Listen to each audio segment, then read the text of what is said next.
This video will cover the discovery of siRNA in 1998 and the initial research that came after it in the coming years. The initial discovery was done unknowingly by Mello and Fires in 1998 when they were testing the effect of RNA to cause gene interference in worms. As it was already known that injecting single strands of RNA could have some effect, so they synthetically made double-stranded RNA to test its impact. They hoped to dial down the expression of specific genes within the worms.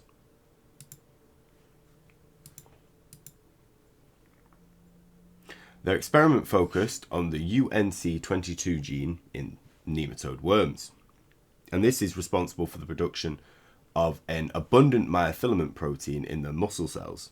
Decrease in this gene's activity, and therefore the amount of myofilament protein produced, leads to severe twitching. You get an extra wiggly worm.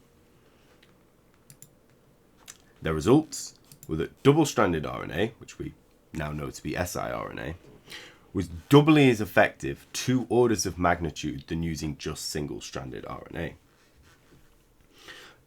These effects also persisted longer, even into the progeny, the children of the worms, who also suffered from the severe twitching.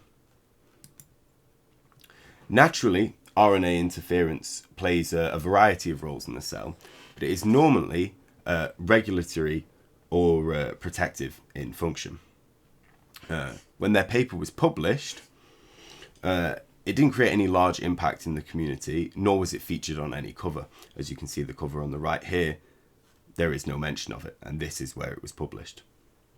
And they were shocked that double-stranded RNA was so much more effective, and incorrectly assumed it was due to hybridization between mRNA strands and the RNA strands, giving a sort of double-stranded molecule that contained one of each.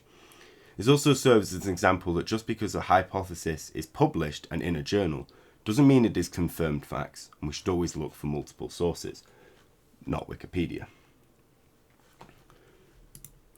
A year later, more research was done by David Bolcombe, who learnt more about the structure of siRNA and its purpose in the cell.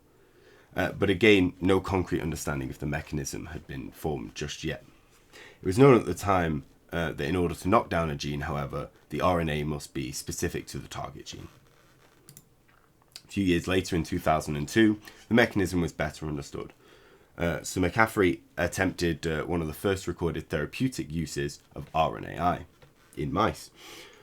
They gave hepatitis C to the mice by injecting it into their livers, but the virus had been edited to bioluminesce, glow, using luciferase, which is how they monitored the virus expression.